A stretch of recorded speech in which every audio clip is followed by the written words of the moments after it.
ধূমপান ও মাদক সেবন স্বাস্থ্যের পক্ষে ক্ষতিকর। কিছু ভয়, কিছু অজানা রহস্য, আর কিছু প্রেম দিয়ে সাজানো আপনাদের প্রিয় রাইটার্স লিপি। আজ আপনাদের জন্য সুস্মিতা পালের লেখা শ্বাসরুদ্ধকর গল্প মৃত্যু ফাঁদ, চ্যাপ্টার 2 এর পার্ট 1। গল্প শুরুর আগে ছোট্ট অনুরোধ, ভালো লাগলে চ্যানেলটি সাবস্ক্রাইব করবেন, ভিডিওতে লাইক দেবেন, আর এমন আরও ভয় ও রহস্যময় গল্পের জন্য আমাদের সাথেই থাকবেন। তাহলে চলুন শুরু করা যাক আজকের গল্প মৃত্যু ফাঁদ।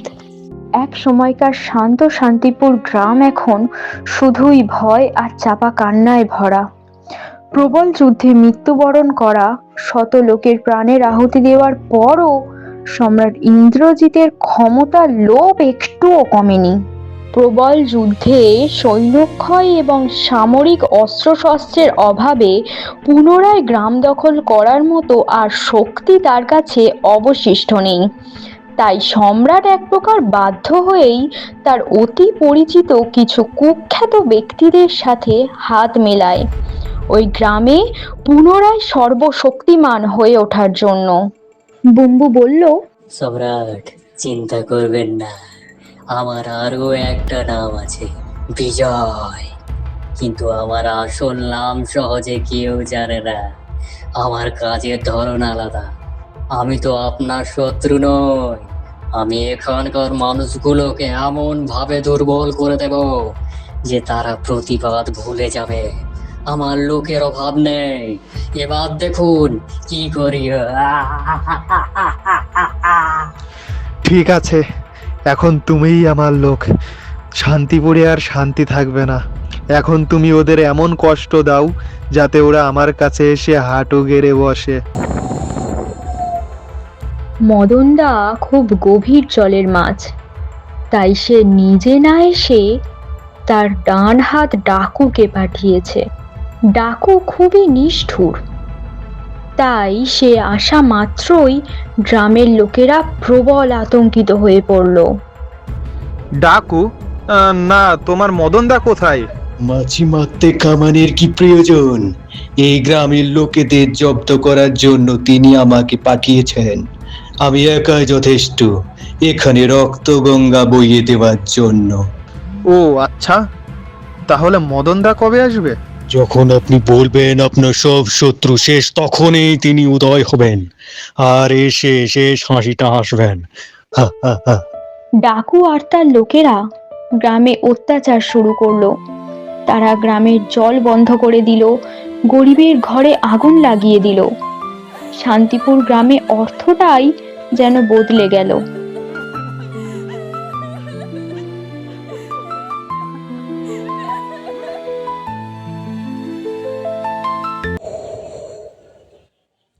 অন্যদিকে শহরের এক কোণে বাসস্টপে চোখে হতাশা নিয়ে দাঁড়িয়ে আছে পুলকেশ।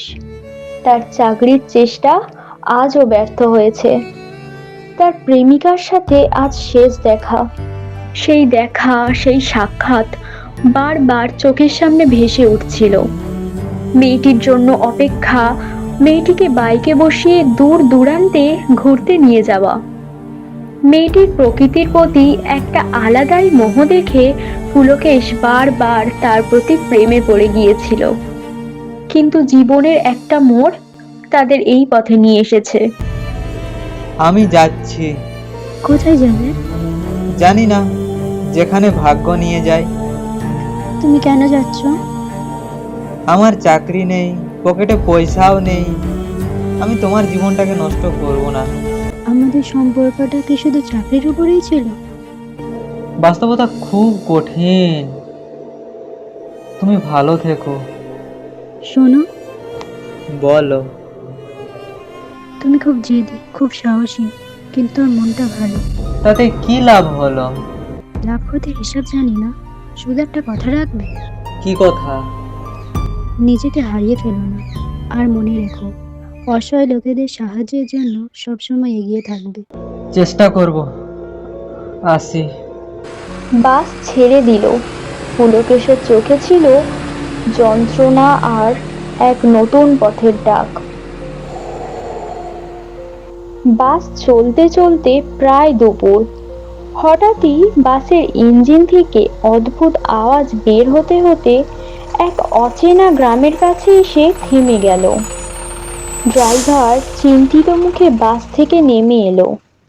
আরে বাবা, এই জায়গায় বাস খারাপ হতে হলো। ইঞ্জিনের থার্মো টেস্ট আটকে গেছে, ফুয়েল ফিল্টার ব্লক হয়ে গেছে।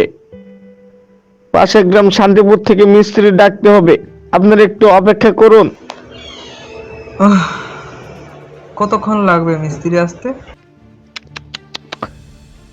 এইসব গ্রামে ভালো মিস্ত্রি পাওয়া খুবই দুষ্প্রাপ্য ব্যাপার, তাই সঠিকভাবে বলতে পারছি না কতক্ষণে আসবে মিস্ত্রি। একটা গোটা দিনও লাগতে পারে। আপনারা যদি চান হেঁটে একটু জল খেয়ে আসতে পারেন। এই রাস্তার ধারে গেলে শান্তিপুর গ্রাম। পুলকেশ গ্রামের ভেতরে ঢুকতেই একটি ছোট দোকান দেখতে পেল।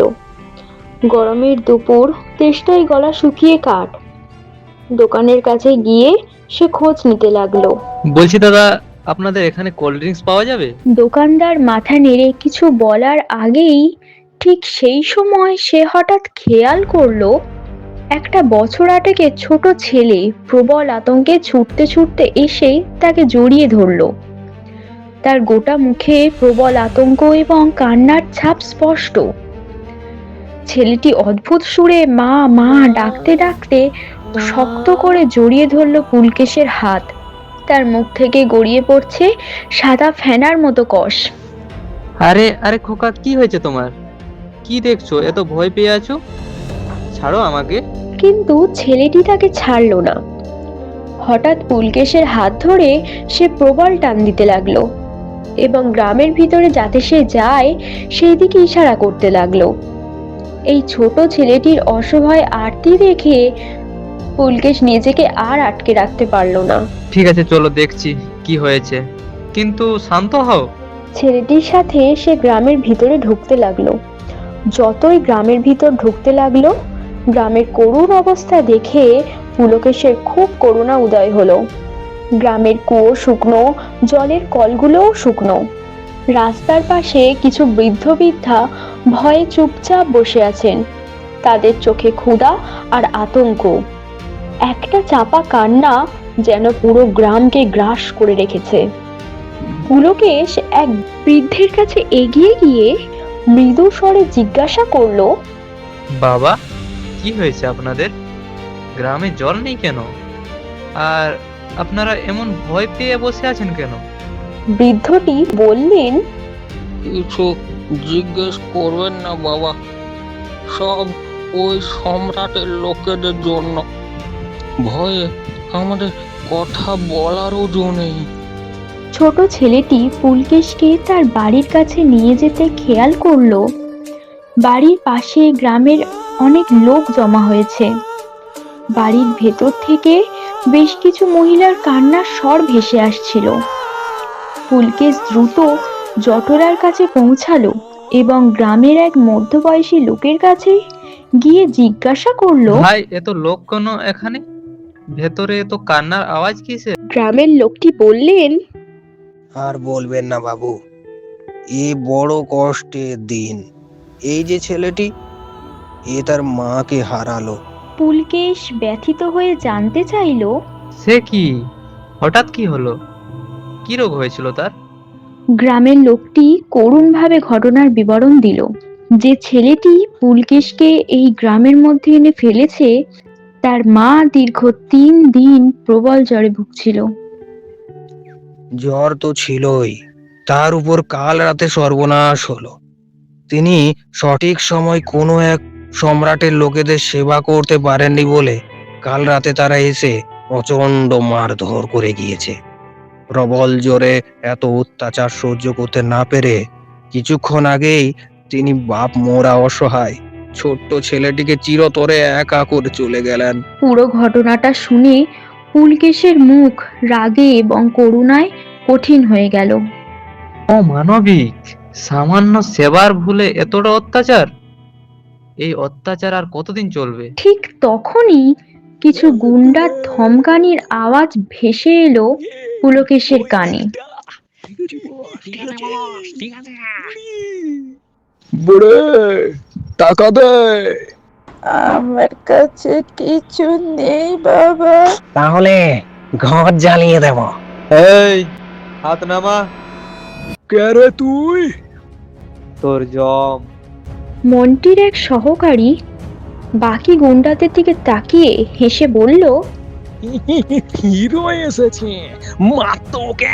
একটি গুন্ডা এসে পুলকেশের শার্টের কলারই জাপটে ধরতে যাবে, অমনি পুলকেশ তার গলা চেপে দূরে ছুঁড়ে মারলো। লোকটি তীব্র গতিতে গিয়ে একটি বড় পাথরে আঘাত লেগে মাটিতে পড়ে গেল। লোকটির ঠোঁট দিয়ে রক্ত গড়িয়ে পড়তে থাকলো।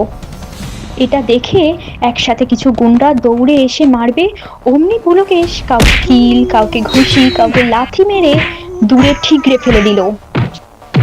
একটি গুন্ডা আস্তে আস্তে উঠে মারতে আসবে, ঠিক তখনই পুলকেশ তার চোয়ালে সজোরে একটা ঘুষি মারলো।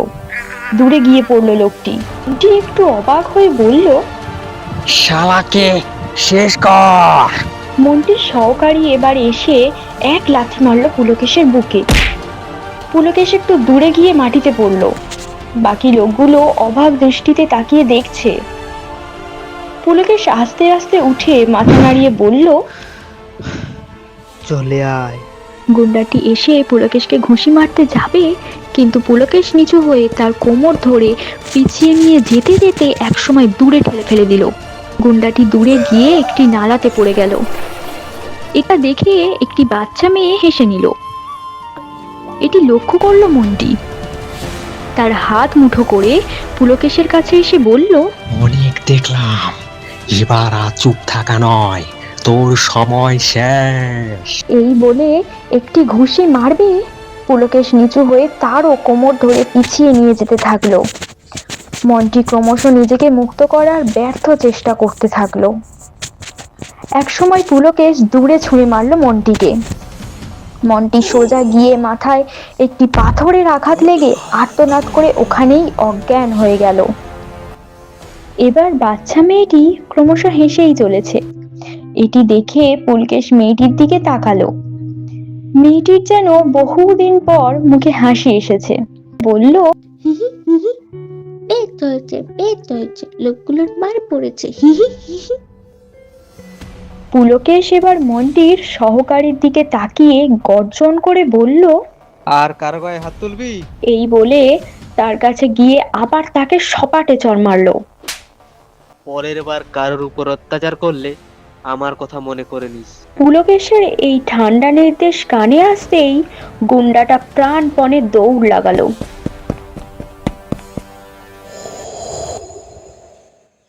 ঠিক তখনই ভিড় ঠেলে বেরিয়ে এলো এক শান্ত চেহারার যুবক। সে মৃন্ময়। সে এখন সাদা পোশাকে কর্মরত পুলিশ। পুলকেশ, কে? তুই? বিশ্বাসই হচ্ছে না।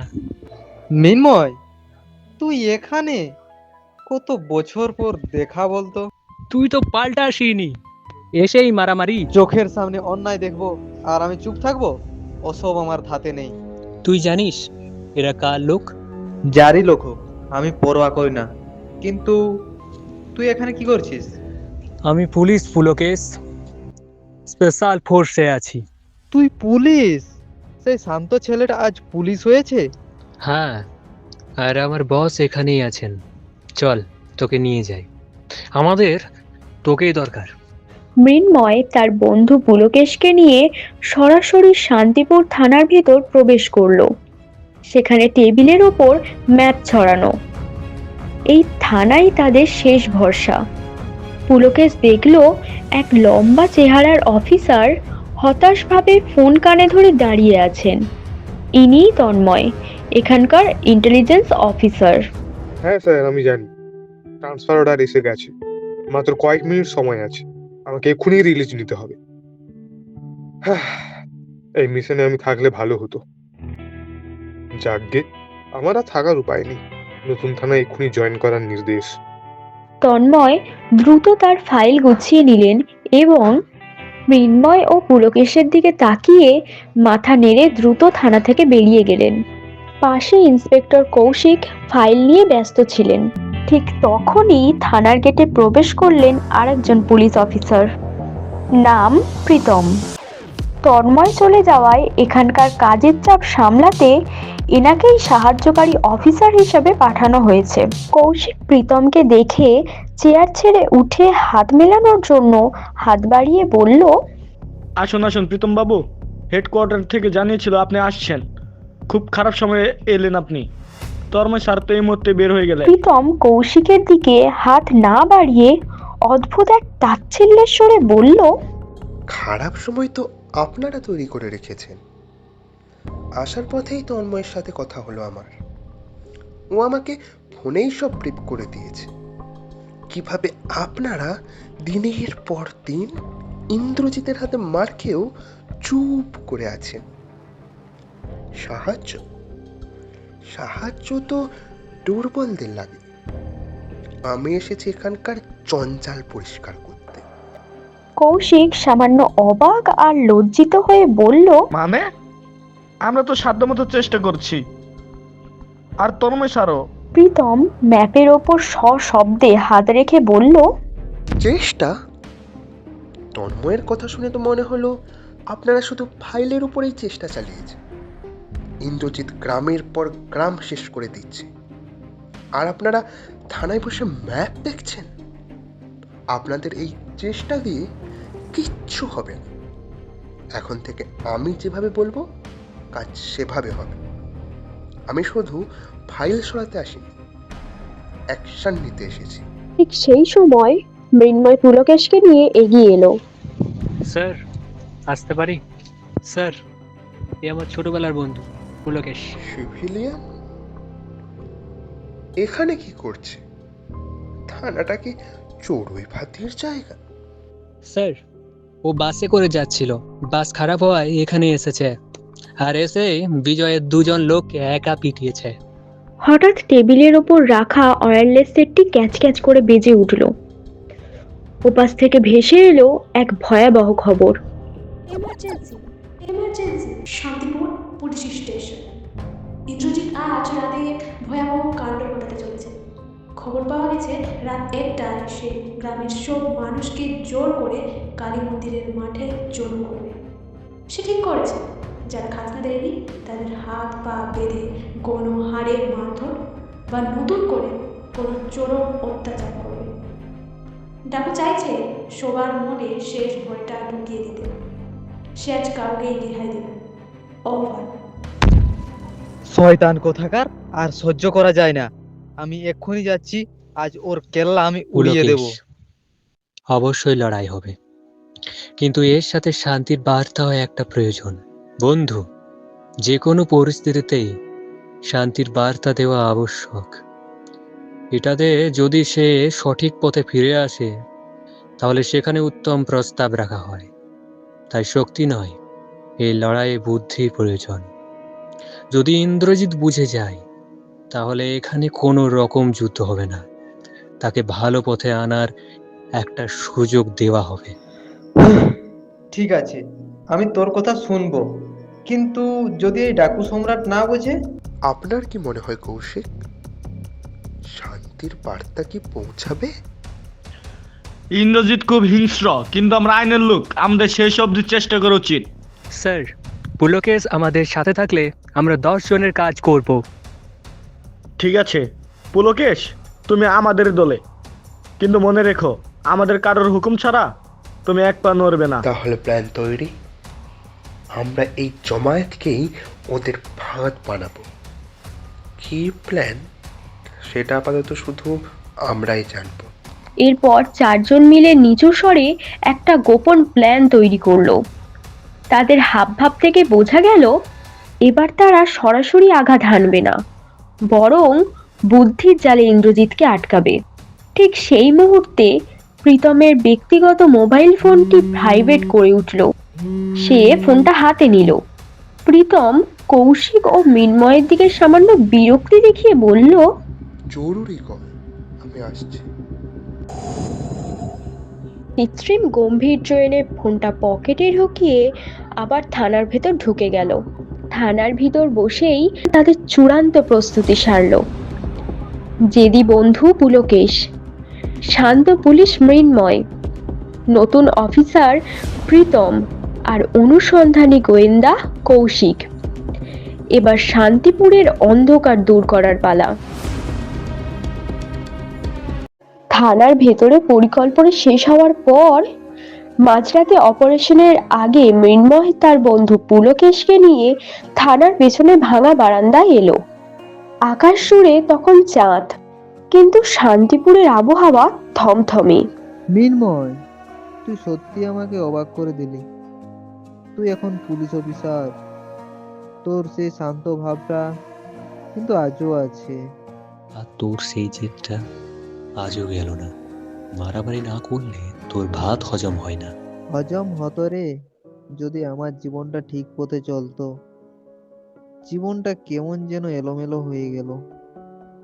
আমি এলাম চাকরি খুঁজতে, আর এখন তোর সাথে চোর ডাকুচি ধরছি।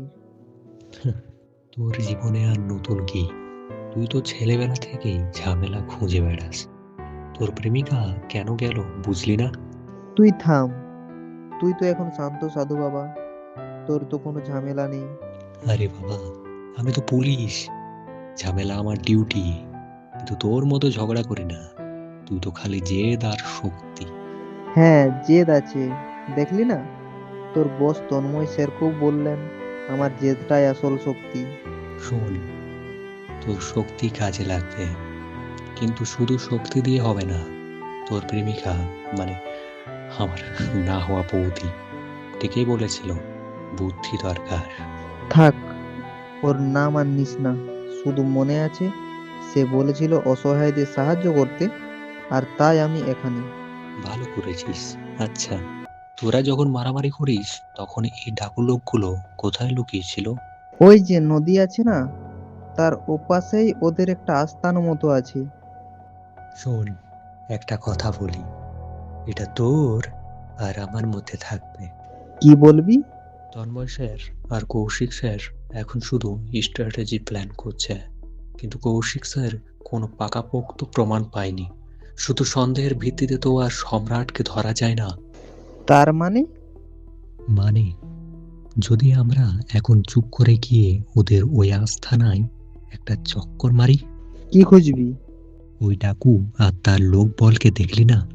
ওরা নিশ্চয়ই ওখানে কোনো ড্রাগস লুকিয়ে রেখেছে, বা চুরি করা ছুরি চাপাতি। যদি আমরা কোনো বেআইনি জিনিস খুঁজে পাই,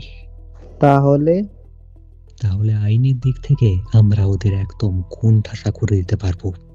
আমাদের কেসটা অনেক মজবুত হবে। তখন আর শুধু শান্তির বার্তা দেওয়ার দরকার পড়বে না। দারুণ আইডিয়া। এই বুদ্ধিটা তোর সেই শান্ত মাথা থেকেই বের হলো। চল তাহলে, আর দেরি কেন? এক মিনিট, যদি ধরা পড়ি স্যারকে কি বলবো? বলবো আমরা একটু ফ্রেশ এয়ার নিতে গিয়েছিলাম। চল তো, তুই আর আমি আমাদের সিক্রেট মিশন। থানার পেছনের অন্ধকার গলিপথে দুই বন্ধু বেরিয়ে পড়ল। তাদের কাঁধে এখন শুধু বন্ধুত্বের ভরসা নয়, ছিল এক গোপন এবং অত্যন্ত ঝুঁকিপূর্ণ অনুসন্ধানের দায়িত্ব। পুলকেশ আর মৃন্ময় দুজনেই চাপা উত্তেজনা নিয়ে গভীর রাতে জঙ্গলের গভীরে প্রবেশ করলো। গাছের পাতা আর ডালপালায় সাবধানে পা ফেলে তারা এগিয়ে চলল। আলো নয়, এখন ভরসা কেবল কান। এত শব্দ কেন? ওরা কি আমাদের আসার খবর পেয়ে গেছে? না, এটা ওদের স্বাভাবিক সুরক্ষার ব্যবস্থা। এত জোরে বাজনা বাজালে ওদের কাছে কেউ পৌঁছাতে পারবে না, আর ওরা বাইরে থেকেও কিছু শুনতে পাবে না। চল, আরো নিচু হ। তারা একটি ছোট টিলারের আড়াল থেকে উঁকি দিল। দৃশ্যটা বীভৎস ও মজাদার। 15-20 জন লোক নেশার চূড়ান্ত সীমায় পাগলের মতো নাচছে। খালি বোতলের স্তূপের পাশে রাখা আছে ধারালো ছুরি, লাঠি এবং কয়েকটি ছোট দেশীয় বোম। আসবে, ডাকু বলেছে আজ রাতের খেলা হবে। কিসের খেলা? মার, শুধু মার। আমি আজকে সবাইকে এমন মারবো যে সম্রাট ইন্দ্রজিৎ ভয় পেয়ে যাবে। মারবেন দাদা, আজ হবে নাচ। ওদের সব জিনিস লুটে নিয়ে নাচবো, আর তারপর ওই বুড়ো মালটার ঘরে আগুন দেবো।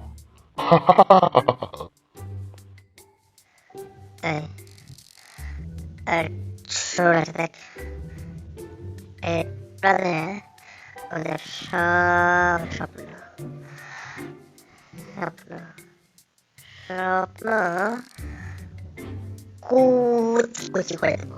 আর এদিকে গুন্ডাদের উল্টোপাল্টা হুমকি শুনে পুলকেশের মুখ শক্ত হয়ে গেল, তবুও সে হাসছে। শুনেছিস এরা কি ভয়ঙ্কর প্ল্যান করছে? কিন্তু দেখ এদের কি অবস্থা।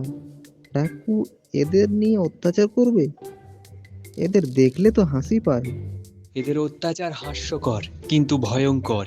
চল, প্রমাণগুলো সরাতেই হবে, ওদের প্ল্যানটাই ভেঙে দিতে হবে। মৃন্ময় সবার আগে হামাগুড়ি দিয়ে অস্ত্র রাখার জায়গায় গেল। সে নিঃশব্দে কয়েকটি বেআইনি ছুরি ও বোমাগুলো কাপড়ে বাঁধতে শুরু করলো। ঠিক তখনই পুলকেশ দেখতে পেল মদ খেয়ে মাটিতে পড়ে থাকা এক গুন্ডার পাশে একটা কাঠের বাক্স। অস্ত্র নয়, দেখ অন্য কিছু। পুলকেশ সাবধানে বাক্সটির দিকে এগোতেই সেই গুন্ডাটি আচমকা ঘুমের মধ্যে ধরফর করে উঠে বসলো এবং একটি বড় হাই তুলল। পুলকেশ আর মৃন্ময় দুজনেই এক মুহূর্ত স্থির হয়ে গেল, যেন সময় ওখানেই থেমে গেছে। গুন্ডাটি চোখ বড় বড় করে কিছুক্ষণ তাকিয়ে রইল। শালা নেশায় চোখ উল্টে গেছে। সৌভাগ্যক্রমে গুন্ডাটি কাউকে দেখতে পেল না। সে আবার নিজের জায়গায় ঢলে পড়ল। পুলকেশ তাড়াতাড়ি বাক্সটা খুলে দেখলো ভেতরে সাদা ড্রাগস ভর্তি প্যাকেট আর চুরি করা সোনার গয়না। কেল্লা ফতে, মাল পেয়েছি। চল বন্ধু। তোর জেদ আর ভাগ্য দুটোই চরম। চল, আমাদের মিশন সাকসেস। এই ঘুমো, কাল সকালে তোদের সবার ঘুম ভাঙাবো আমি। আর দেরি নয় পুলকেশ, প্রমাণ পেয়েছি মানে আমরা এখন অনেক শক্তিশালী। এবার আর শুধু কৌশল বা শান্তির বার্তা নয়, আমাদের এখনই তন্ময় স্যার আর কৌশিক স্যারের কাছে যেতে হবে। তাদের বুদ্ধি আর এই প্রমাণ মিশিয়ে আমরা এবার আসল যুদ্ধটা আরো ভালো করে করব। দুই বন্ধু প্রমাণগুলো নিয়ে দ্রুত অন্ধকারে মিশে গেল। তাদের এই ছোট গোপন অভিযান এখন এক বিশাল সংঘাতের জন্ম দিতে চলেছে। কারণ ডাকু এবং সম্রাট ইন্দ্রজিতের বিরুদ্ধে এবার শুধু সাহস নয়, আইন ও অস্ত্র তুলে নিল। শান্তিপুরের মাটিতে এবার এক বড় যুদ্ধের প্রস্তুতি শুরু হলো।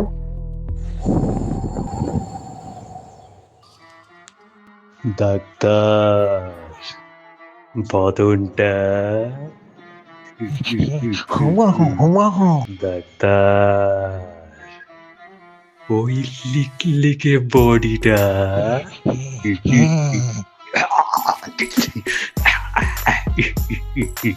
আপনার পুরো ফেসটা ওনার সাথে মিলে গিয়েছে মদন বাবু। আর চিন্তা নেই।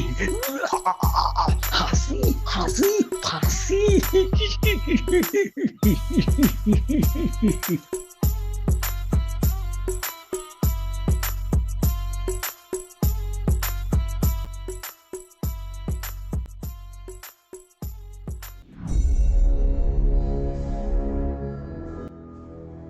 এই গল্পের চরিত্র হিসেবে রয়েছেন পুলকেশ, মৃন্ময়, প্রীতম, নূরজাহান, প্রিমা, ইন্দ্রজিৎ, তন্ময়। গল্পের কথক হিসেবে আছেন লেখিকা স্বয়ং সুস্মিতা। পরিচালনায় আমি এবং মৃন্ময়।